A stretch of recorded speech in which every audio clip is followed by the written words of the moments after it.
மார்கழி மாதம் தனுர் மாதம் ஆகும். தட்சிணாய காலம் மார்கழியுடன் முடிவடைகிறது.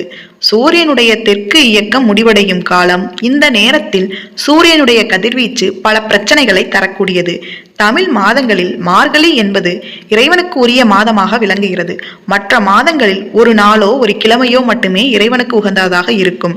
ஆனால் மார்கழியில் மட்டுமே அந்த மாதம் முழுவதும் இறைவனுக்கு உகந்ததாகவே போற்றப்படுகிறது. மார்கழி மாதத்தை தேவர் மாதம் என்று குறிப்பிடுவர். அதாவது கடவுளை வழிபடும் மாதமாகும். இறைவனை வழிபடுவதற்காக இம்மாதம் ஒதுக்கப்பட்டுள்ளதால் இம்மாதத்தில் எவ்வித மங்கள நிகழ்ச்சிகளும் நடத்தப்படுவதில்லை. சைவ ஆலயங்களிலும் வைணவ ஆலயங்களிலும் சூரிய உதயத்திற்கு முன்னதாகவே பூஜை ஆராதனை நடத்தப்படும். மேலதாள வாத்தியங்களும் முழங்கப்படும்.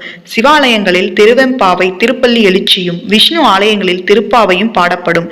விஷ்ணு ஆலயங்களில் மார்கழி மாதம் முழுவதுமே திருப்பாவை பாடுவர். மனிதர்களின் ஒரு வருடம் என்பது தேவர்களுக்கு ஒரு நாள் ஆகும். தை முதல் ஆனி வரையுள்ள காலம் பகல் எனவும் ஆடி முதல் மார்கழி வரையுள்ள காலம் இரவு எனவும் ஆகும். இதன்படி தேவர்களுக்கு இரவு காலம் முடிகிற வைகறை பொழுது மார்கழி மாதமாகின்றன.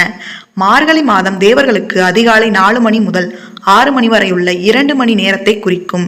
சூரிய உதயத்துக்கு முன்பான இந்த காலம் பிரம்ம முகூர்த்தம் என்று அழைக்கப்படுகிறது.